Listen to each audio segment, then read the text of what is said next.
The sound of keys jingling at the front door pulled me from my thoughts. I glanced at the clock. 10:13 p.m. Rebecca was late, again. It had been happening more frequently lately, and every time I asked her about it, she gave me the same vague response. Work ran late, or I was out with Emily. Both explanations seemed plausible enough, but something in her tone always felt off. As the door swung open, Rebecca walked in, her cheeks flushed from the cold night air. She smiled at me, but it didn't quite reach her eyes. "Sorry, I'm late," she said, dropping her bag on the counter. "You wouldn't believe the traffic." "Traffic? At this hour?" I kept the thought to myself, nodding instead. "No problem." "Everything okay?" "Yeah, of course," she replied, moving to pour herself a glass of water.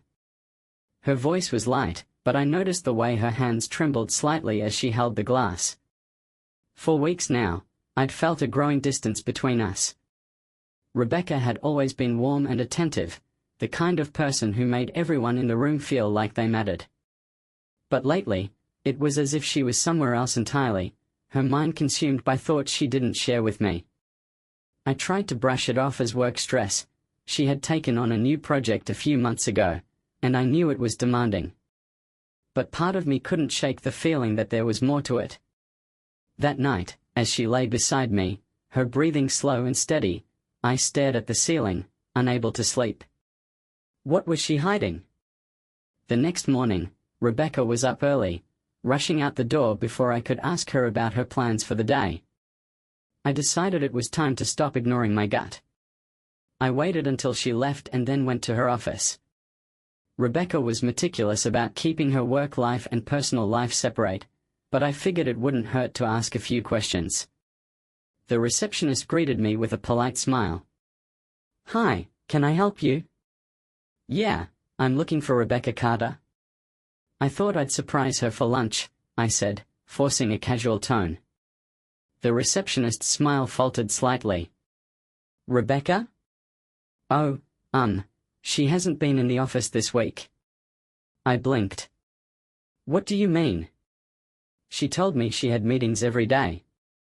The receptionist hesitated, looking uncomfortable. "I'm sorry, I don't know. Maybe she's working remotely?" I thanked her and left, my mind racing. Rebecca had lied about going to work. Why? Over the next few days, I started paying closer attention to her behavior. She was careful, too careful. Her phone was always locked, and she never left it unattended. One evening, as she stepped out to take a call, I noticed her laptop sitting on the dining table. My curiosity got the better of me, and I opened it. The screen was password protected. Frustrated, I closed it and sat back, wondering how to confront her without pushing her further away. Then, a break came, unexpected and accidental. On Saturday morning, Rebecca left her phone on the counter while she stepped into the shower. It buzzed with a notification. At first, I resisted the urge to look. But when it buzzed again, and again, I couldn't stop myself. The screen displayed a series of texts from someone named Lily. "Lily, are we still on for today? Everything's ready." "Lily, you haven't told him yet, have you?" I stared at the messages, my heart pounding. Who was Lily? And what hadn't Rebecca told me? I decided to follow her that day.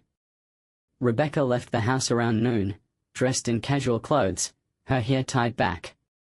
She seemed excited. I trailed her car from a distance, careful not to get too close. She drove across town, eventually pulling into a small cafe. I parked a block away and watched as she walked inside. Minutes later, another woman joined her, a petite blonde who looked vaguely familiar. They sat by the window, leaning in close as they talked. Rebecca's expression was animated, her hands gesturing as she spoke. I couldn't hear their conversation, but I could feel the weight of it in the way they looked at each other. After about an hour, they left the cafe together, getting into Rebecca's car. I followed them again, this time to an old warehouse on the outskirts of town. My stomach tightened as I watched them disappear inside. What was Rebecca doing in a place like this? I parked nearby and waited, my mind spinning with possibilities. When they finally emerged, Rebecca was carrying a black duffel bag, her expression unreadable. I ducked down as they got into the car and drove away.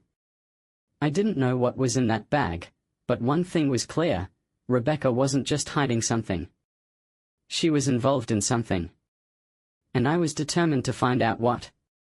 I drove home in a daze, my mind cycling through scenarios like a skipping record.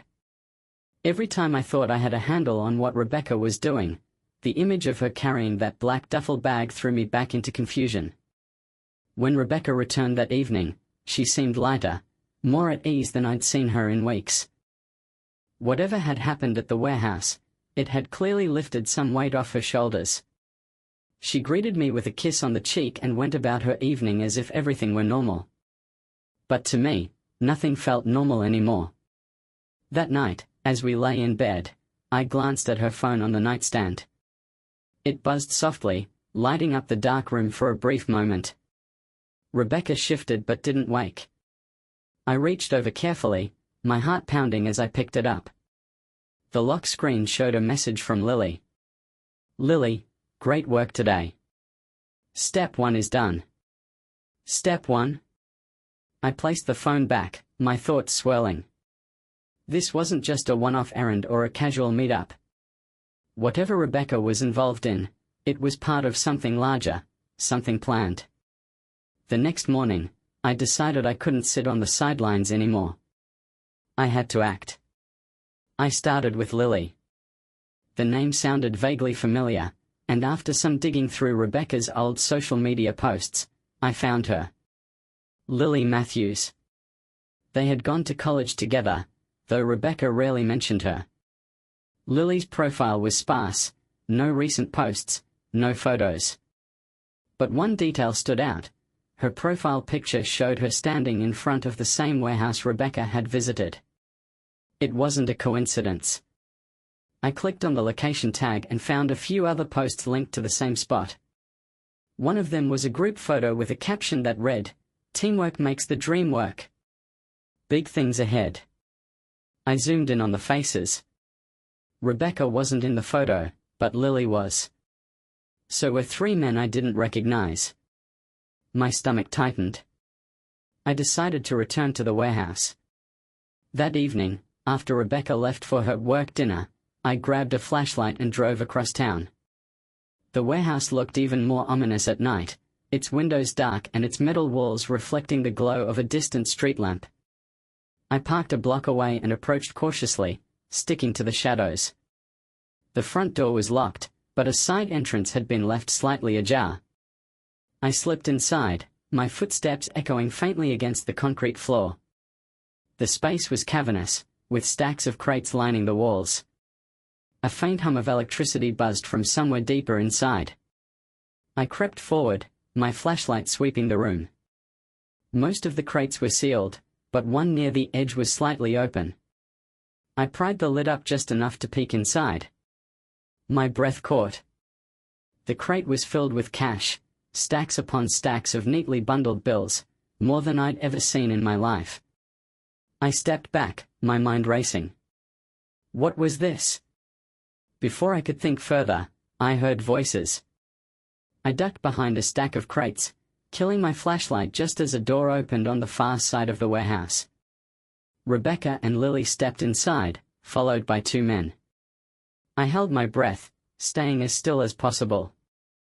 "We're ahead of schedule," Lily was saying, her voice low but confident. "If the next phase goes as planned, we'll be done by the end of the month." Rebecca nodded. "Good. The less time we spend moving things, the better." One of the men spoke up, his voice gruff. "I don't like how exposed this place is. What if someone comes snooping around?" Rebecca's tone hardened. "They won't. We've taken precautions." Her words sent a chill down my spine. She had been so certain, so commanding. This wasn't the Rebecca I knew. What about your husband? Lily asked suddenly. My heart stopped. Rebecca hesitated for a moment before replying. He doesn't know anything. You sure about that? The man pressed. I'm sure, she said firmly. Daniel trusts me. He won't look too closely. I felt a mix of anger and sadness bubbling inside me. She wasn't just hiding something, she was actively using my trust to cover her tracks. Lily's tone softened. You know this could get messy if he finds out. Rebecca's response was quiet but steady. Then I'll handle it. I stayed hidden until they left, my mind reeling from what I'd overheard. Rebecca wasn't just involved, she was leading this operation. But what exactly was it? Money smuggling? Something worse? I needed answers. And I realized the only way to get them was to confront Rebecca directly. By the time I returned home, my hands were trembling on the steering wheel. My mind replayed Rebecca's voice in the warehouse. He doesn't know anything. Daniel trusts me. That trust was gone now. When I walked into the house, Rebecca was sitting on the couch, her laptop open in front of her. She looked up and smiled, the expression so casual it almost made me question everything I'd seen. You're home early, she said. I forced a smile, hanging my coat by the door. Yeah, the meeting got cancelled. She nodded, turning her attention back to the screen. I'm just finishing up some work.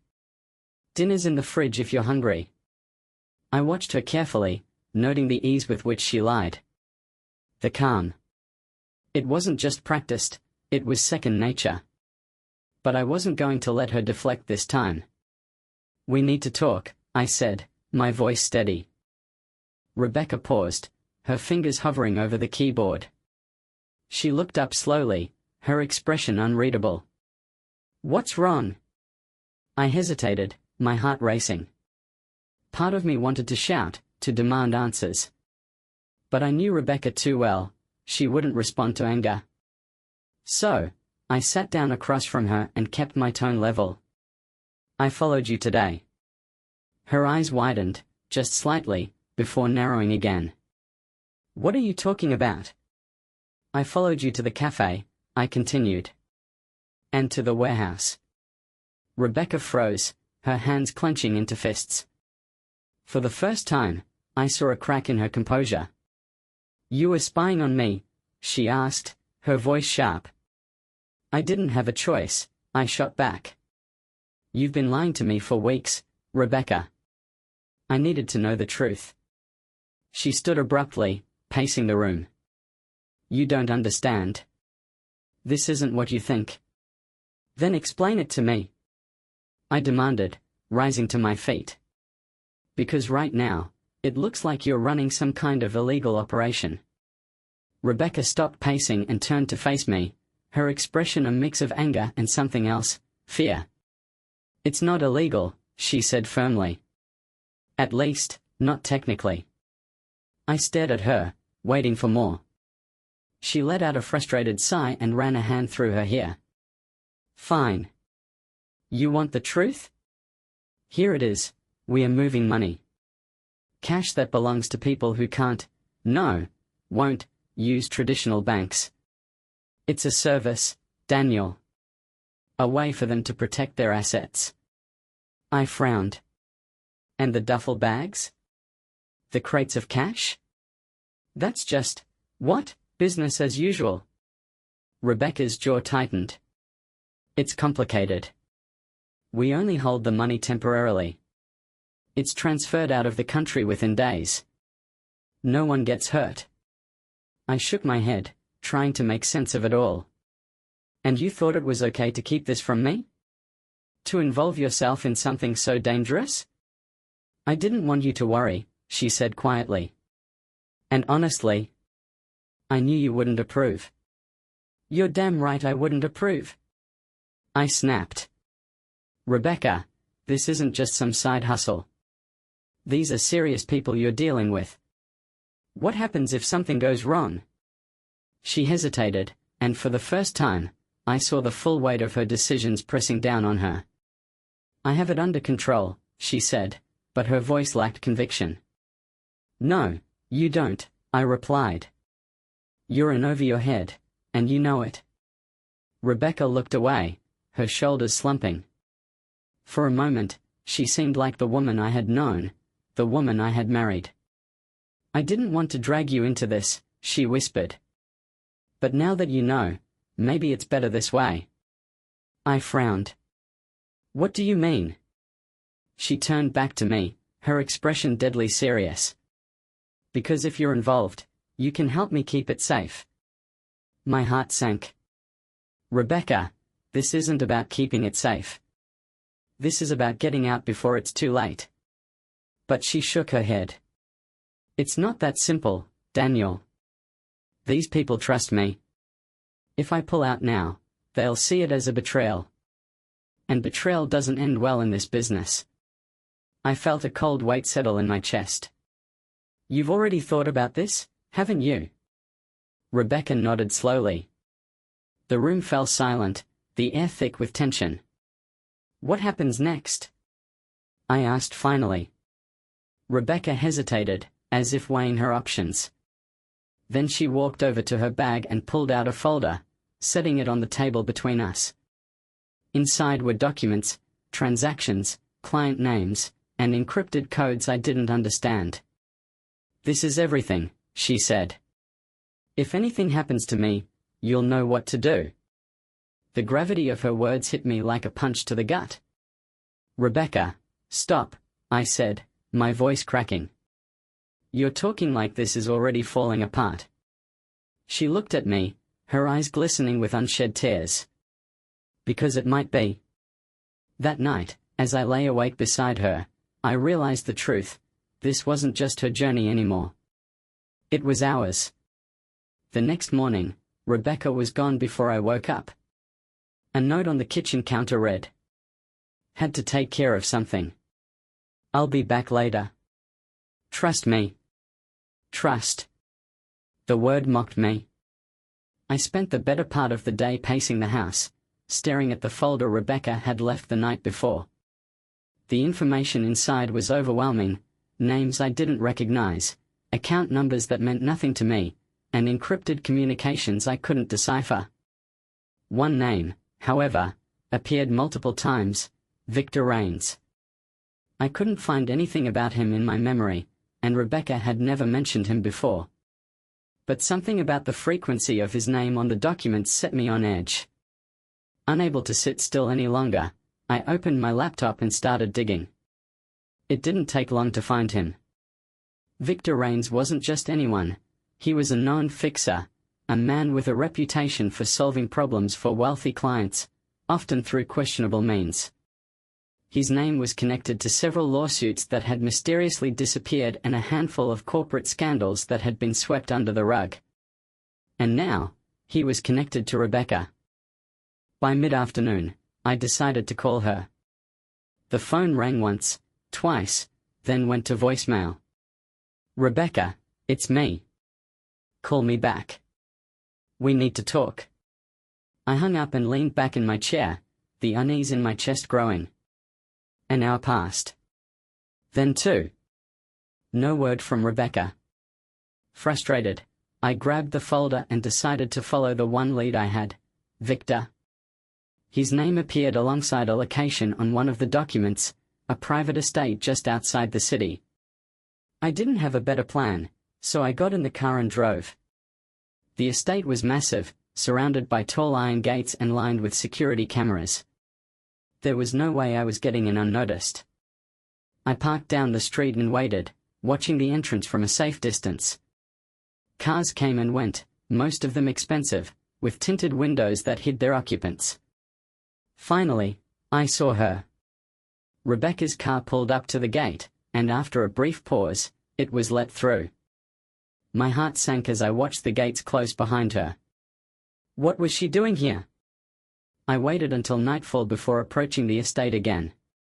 The guards at the front gate had switched shifts, and the activity around the property had slowed. I found a side entrance, a small service gate that looked like it hadn't been used in years. The lock was old and rusted, and after a few minutes of struggling with it, I managed to pry it open. Inside, the estate was eerily quiet. The house itself loomed in the distance, its windows glowing faintly with light. I crept closer, sticking to the shadows, until I reached a side window. Peering inside, I saw a grand dining room with a long table. Seated at the head was a man I assumed was Victor Rains. He was tall and broad-shouldered, with sharp features that radiated authority. And sitting across from him was Rebecca. She was leaning forward, her expression tense as she spoke. I couldn't hear what she was saying, but the way she gestured with her hands told me it wasn't a casual conversation. Victor listened intently, occasionally nodding, but his face remained unreadable. I strained to catch any words, my breath fogging the glass. Then, abruptly, Victor stood. He said something to Rebecca, then gestured to someone out of view. Two men entered the room, both dressed in dark suits. One of them placed a black briefcase on the table and opened it, revealing stacks of cash. Rebecca's expression didn't change, but I could see the tension in her posture. Victor spoke again, his tone firm, almost commanding. Rebecca hesitated, then nodded. She reached into her bag and pulled out a folder, the same folder she had given me. My heart pounded as I realized what was happening. She had made a copy. Rebecca handed the folder to Victor, who flipped through it quickly before closing it with a satisfied nod. He said something else to the men, and they began packing up the briefcase. As they moved, Rebecca suddenly turned her head toward the window, her eyes narrowing. I ducked just in time, my heart racing. Had she seen me? I waited for what felt like an eternity, my back pressed against the wall. But no one came outside. When I peeked through the window again, the room was empty. As I crept back toward the service gate, a voice stopped me in my tracks. "What are you doing here?" I spun around to see Rebecca standing a few feet away, her arms crossed. "Rebecca," I started, but she cut me off. "Do you have any idea how dangerous this is?" she hissed, glancing over her shoulder. "I could ask you the same thing," I shot back. "What the hell is going on?" She stepped closer, lowering her voice. "You need to leave. Now. If they find you here, I won't be able to protect you." "Protect me?" I repeated, anger flaring. "Rebecca, you're the one keeping secrets. I don't even know who you are anymore." Her expression softened for just a moment, and she reached for my hand. "Daniel, please," she whispered. "I promise I'll explain everything. Just not here." I hesitated, the weight of her plea settling over me. "Then let's go," I said finally. Rebecca glanced toward the house, her jaw tightening. "All right," she said. "But after this, there's no turning back." We slipped out of the estate together, neither of us speaking until we were safely back in the car. Rebecca stared straight ahead, her hands gripping the wheel tightly as she drove. When we reached the edge of town, she pulled into an empty parking lot and killed the engine. "Tell me everything," I demanded. Rebecca took a deep breath, then looked at me with an intensity one hadn't seen before. "It's not just money, Daniel," she said finally. "It's leverage. Information. These people pay me to move their assets, but what they're really buying is protection. Protection from people like Victor." I frowned. "But you were meeting with Victor tonight." Her lips pressed into a thin line.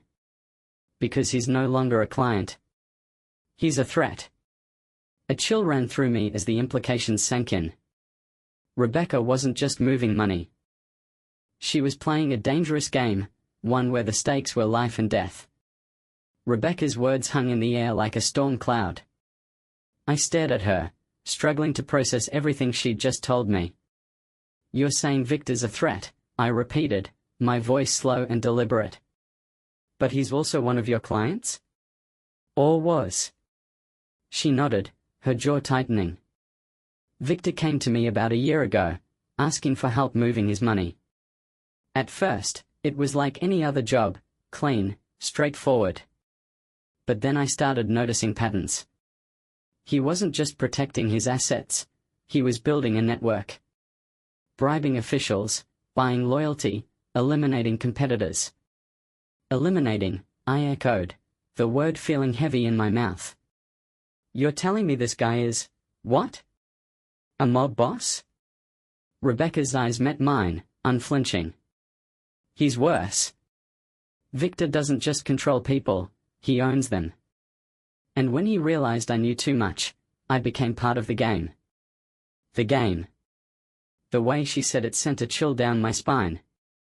I leaned back, rubbing my temples.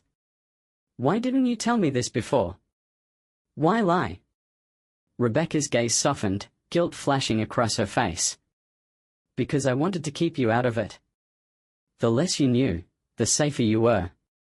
But when you started digging, I didn't have a choice, I snapped. You've been disappearing, sneaking around, meeting with people like Victor. How could I not look into it? Her shoulders slumped, and for the first time, I saw the weight of everything she was carrying. You're right, she said quietly. I should have told you. But I didn't want to drag you into something you couldn't walk away from. I shook my head, still struggling to piece everything together. What's in it for you, Rebecca? Why risk everything? The money? The thrill? Her expression hardened, and she looked away. It started with the money, sure. But it became something else. These people, the ones Victor preys on, they're trapped. They come to me because they have nowhere else to go. I can help them disappear, start over. But it's not easy. And it's definitely not safe. Her voice cracked on the last word, and for a moment, she seemed small, vulnerable. I sighed, running a hand through my hair. And tonight? What was that about? Victor demanded a meeting, she said. He wanted the files, the names, the transactions, everything I've been working on. If I hadn't given him something, he would have come after me. Or worse, after you. I froze, the gravity of her words sinking in. So, you gave him the folder. Rebecca hesitated. Not the folder. A fake. Enough to buy me time. I stared at her, equal parts impressed and terrified. And what happens when he figures out it's fake? Her silence was answer enough. The drive home was tense, the air between us heavy with unspoken fears. When we pulled into the driveway, Rebecca turned to me, her hand resting on the gearshift. I need you to promise me something, she said, her voice trembling slightly. What? If anything happens to me. Stop, I interrupted, my chest tightening. Don't talk like that. Daniel, listen to me, she said firmly, her eyes locking onto mine. If anything happens, take the real folder and get as far away from here as you can. Don't look back. I opened my mouth to argue, but the intensity in her gaze silenced me. I'm serious, she added. You're the only person I trust. Her words stung. A part of me wanted to trust her back, to believe that we could get through this together. But another part, the part still reeling from weeks of lies and secrets, wasn't so sure. That night, I couldn't sleep. Rebecca lay beside me, her breathing steady, but I knew her mind was racing just like mine. Around 3 a.m., I gave up and went downstairs to make a cup of coffee. The folder sat on the kitchen counter, its contents spilling out like an invitation. Against my better judgment, I opened it again, this time focusing on a small section I'd overlooked before, a series of handwritten notes in the margins of one document. The notes didn't seem to match Rebecca's handwriting. They were scrawled hastily, almost like a warning. Trust no one. Victor isn't the only one watching. There's more at stake than you think. A chill ran through me as I read the last line. More at stake? What could that mean? I was so engrossed in the notes that I didn't hear Rebecca come downstairs. "What are you doing?" she asked, her voice startlingly close. I jumped, the folder slipping from my hands. "I couldn't sleep," I said, quickly closing it. Rebecca's eyes narrowed, but she didn't press further. Instead, she walked to the sink and poured herself a glass of water. "Did you write these?" I asked, holding up the document with the notes. She glanced at it and shook her head. "No. Those came from one of the clients I helped." "Why?" "Because it sounds like whoever wrote this knew exactly what they were getting into," I replied. "And it sounds like there's more going on than you've told me." Rebecca hesitated, her fingers tightening around the glass. "There always is," she said quietly. As I lay awake later, one thought kept looping in my mind. This wasn't just Rebecca's secret journey anymore. It was a fight we were both caught in. And I wasn't sure we'd make it out alive. The next morning, the world seemed eerily calm, as if the universe was holding its breath before something catastrophic. Rebecca moved around the house with quiet efficiency, her movements precise, her expression guarded. I followed her lead, unsure of what to say or do. She was no longer just my wife, she was a woman juggling secrets and survival, and I couldn't shake the feeling that the person I thought I knew was slipping further away. By mid-morning, Rebecca's phone buzzed on the counter. She glanced at the screen, her face tightening. "It's Victor," she said, her voice barely above a whisper.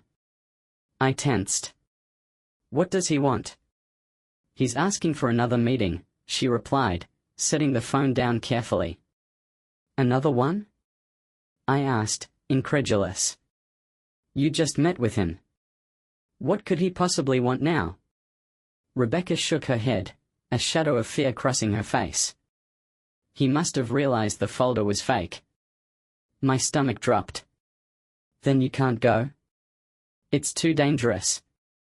She met my eyes, her expression steely. "If I don't, he'll come here. And I can't let that happen." The weight of her words hit me hard. She was right. Victor didn't strike me as the kind of man who accepted failure or betrayal lightly. "I'm coming with you," I said, the decision made before I fully processed it. Rebecca frowned. "No. You need to stay out of this." "I'm already in it," I shot back. "And I'm not letting you walk into this alone." For a moment, we stared at each other, the tension between us thick. Then, finally, Rebecca sighed. "Fine," she said. "But if things go south, you do exactly what I say." "No questions." I nodded, the pit in my stomach growing deeper. The meeting was set for a remote location, a small, abandoned factory on the outskirts of town. The place looked like it hadn't been touched in years, its windows broken and its walls covered in graffiti. Rebecca parked a short distance away, turning off the engine but leaving the keys in the ignition. "If something goes wrong, get back to the car and drive," she said firmly. I nodded, but I had no intention of leaving her behind. As we approached the factory, I noticed a black SUV parked outside, its windows tinted. My pulse quickened as we stepped through the rusted doors and into the cavernous interior. Victor was waiting for us, flanked by two of his men. His sharp features were shadowed in the dim light, but his eyes gleamed with cold amusement. "Rebecca," he said smoothly. "Right on time. And you brought company." His gaze shifted to me, his lips curving into a faint smirk. "You must be the husband." I swallowed hard but said nothing. Rebecca stepped forward, her voice steady. "What do you want, Victor?" "I gave you what you asked for." Victor chuckled, a sound that sent a chill down my spine. "You gave me something," he said. "But it wasn't what I asked for, was it?" Rebecca didn't flinch. "I don't know what you mean." Victor's smile faded, and he took a step closer, his presence suddenly menacing. "Don't play games with me, Rebecca. You think I don't know when I'm being lied to?" One of his men stepped forward, carrying a tablet. He handed it to Victor, who swiped through the screen before holding it up. "This," he said, showing the screen to Rebecca. I leaned in to see the image. It was a photograph of Rebecca, taken from a security camera. She was standing at the printer in her office, copying documents, the same documents she had handed over to Victor. Rebecca's mask slipped for just a moment, her breath hitching. Victor smiled. "I don't appreciate being made a fool of." Rebecca straightened, her voice hard. "You don't scare me, Victor." His expression darkened, and he gestured to one of his men. The man stepped forward, opening a small metal case. Inside was a handgun. My heart stopped. "Rebecca," Victor said, his tone icy. "You've been very useful to me, but no one crosses me and gets away with it. I'll give you one chance to make this right." Rebecca didn't move. "And if I don't?" Victor's smile returned, cold and dangerous. "Then you'll leave me no choice." The air in the factory was suffocating, the tension unbearable. My hands curled into fists at my sides, my mind racing.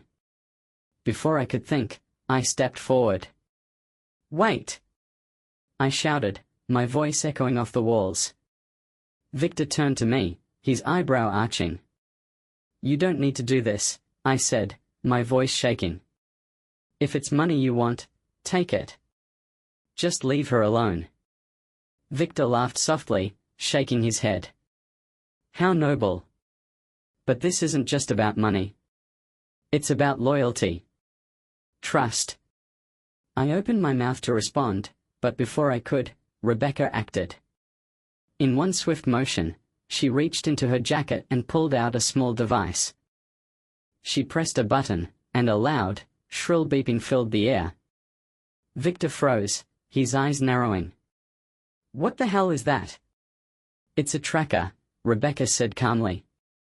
"Linked directly to the authorities. If anything happens to me, they'll know exactly where to find you." Victor's face twisted with fury, but he didn't move. "You're bluffing," he said. Rebecca smiled faintly.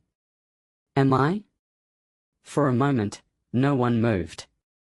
Then Victor raised his hand, signaling his men to stand down.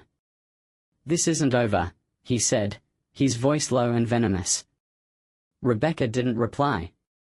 She grabbed my arm, pulling me toward the exit.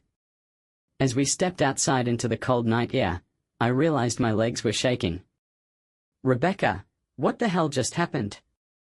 I asked, my voice unsteady. She didn't answer immediately.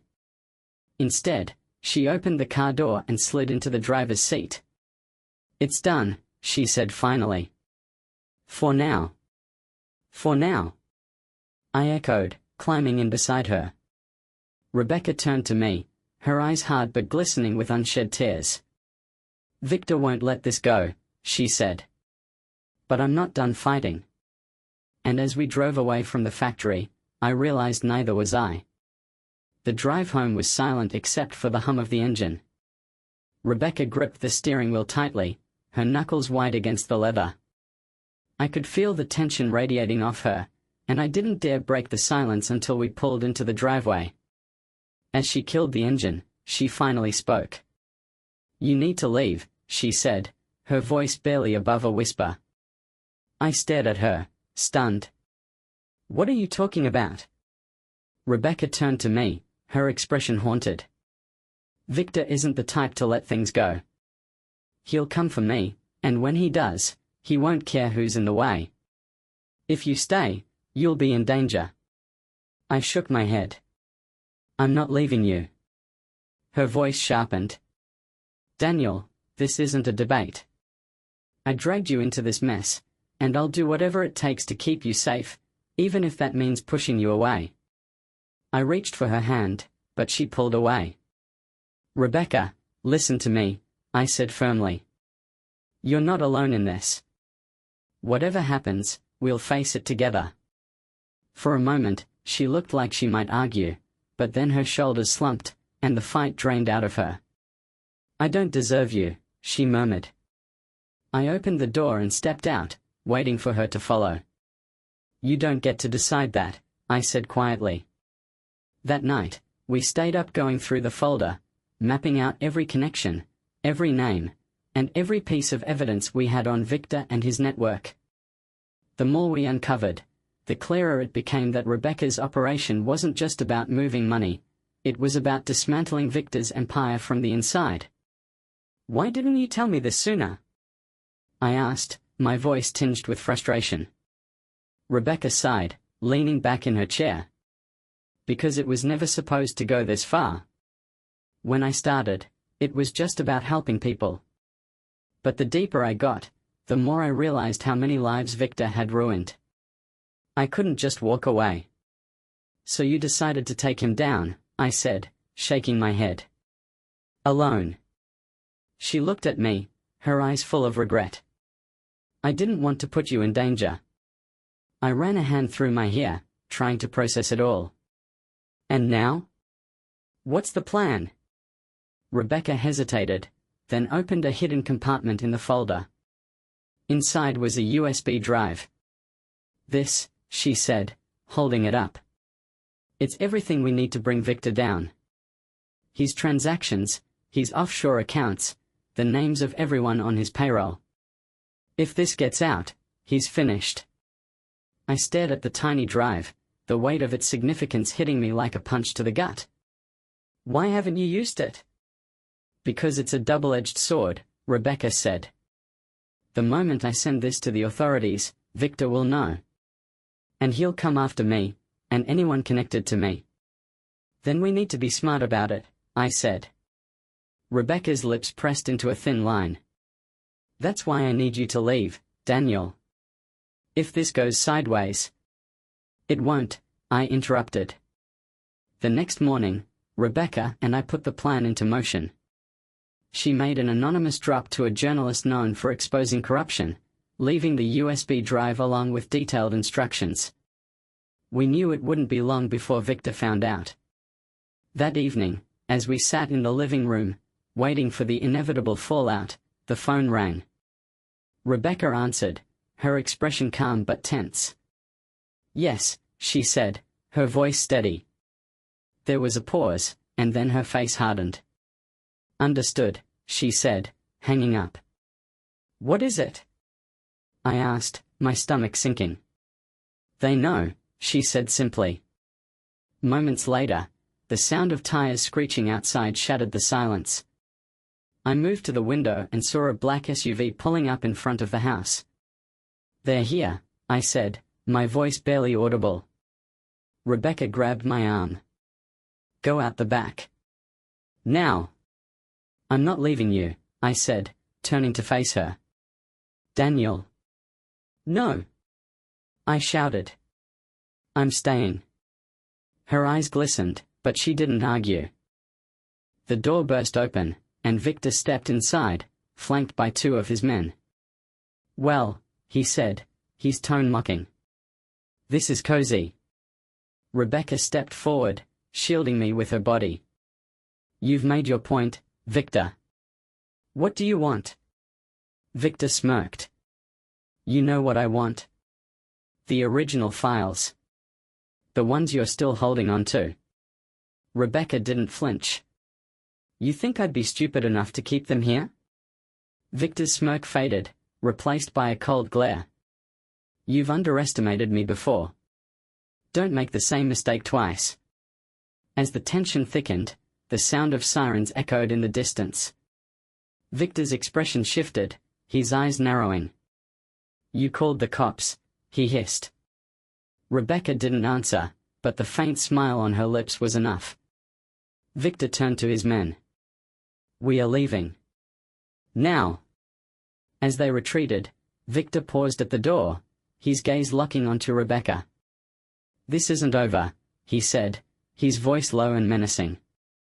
Rebecca didn't reply, her eyes burning with defiance. When the police arrived minutes later, it was all over. The journalist had already published the story, and Victor's network was unraveling. Rebecca and I stood together on the front porch, watching as the chaos unfolded. "You did it," I said, my voice filled with awe. We did it, she corrected, her hand slipping into mine. And for the first time in weeks, I felt like we were on solid ground again. The fight wasn't over, but for now, we had won.